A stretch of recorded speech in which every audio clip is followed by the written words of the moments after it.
So my name is Alan Soroyce. I'm the chief of the Agawam Fire Department. I've been the incident commander for the operations here during the day shift at Bondi's Island. I'm here to give you a brief operational update, how we're proceeding, and what the outlook is for the foreseeable future. So weather has changed significantly, as you can see, and we're thankful to get a little bit of rain today. It's drastically helped our operations. It's knocked the fire down significantly on the surface so that we're able to get crews in and out safely, and it stopped the flare-ups that we've been seeing as a result of the wind. So big operational boost to get a little bit of change in the weather and add some rain here. The weather outlook says it's supposed to be pretty steady rain this evening through the night. We're happy to hear that. Our operational standpoint is, at this point, we're continuing operations tonight until about 6 p.m. At that point, we're going to downsize our operations significantly, take a lot of those people out of the field, but leave a safety crew up there to prevent any kind of unsafe conditions from developing overnight. And then at 6 o'clock in the morning, we'll be right back at it.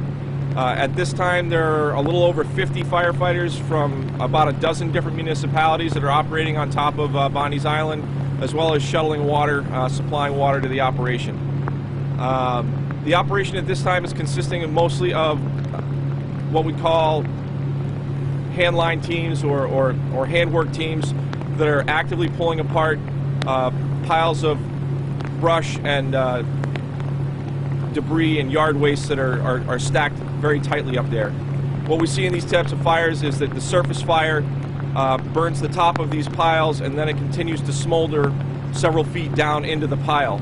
So in order to extinguish this fire completely, we have to break these piles apart, apply water, and make sure it's fully extinguished. The only way to do that is through hard labor and heavy machinery. Heavy machinery is being supplied by the vendors that are operating here. They're working in close conjunction with the Agawam Fire Department, as well as all the other departments that are here operating. They're doing a great job in very difficult conditions, and I can't say enough, and I can't thank them enough, as well as the firefighters from many municipalities that are helping us here, as well as the Westover Air Base, which has a number of personnel here and apparatus.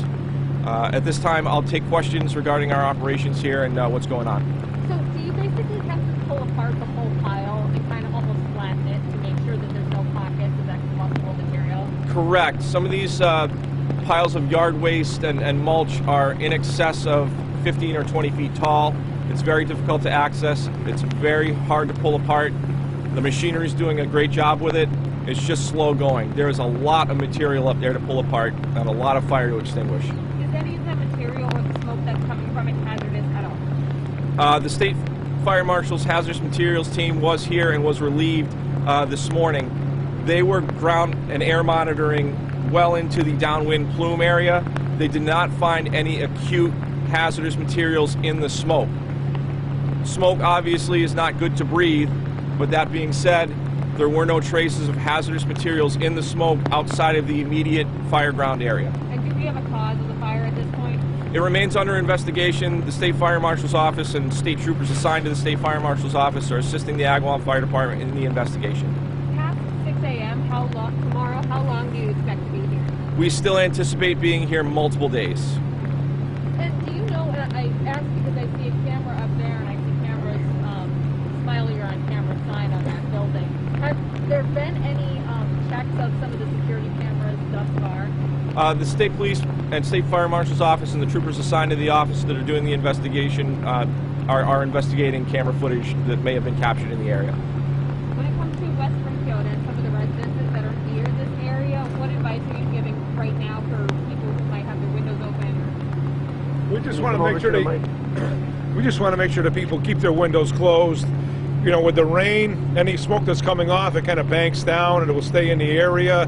And with the wind directing it toward these houses, we just want to make sure that they do keep their windows closed and only go out if it's necessary. Do you know when they'll likely be able to open their windows up again?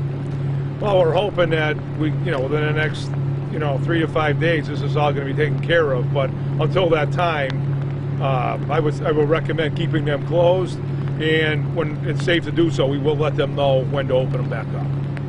Can you touch upon a little bit the conditions with the rain now that the firefighters that are up there are going through? So while the smoke conditions have improved drastically, as well as the fire hazard conditions with the ongoing rain, it has created a lot of, well, it's wet up there. So there's some increasing mud problems. It has not impacted operations, but it's just getting messy. Other than that, we're doing pretty well. Great. All right, perfect. Thank you very much. I don't anticipate that we'll have any further press operation or operational updates until probably well after daylight tomorrow morning.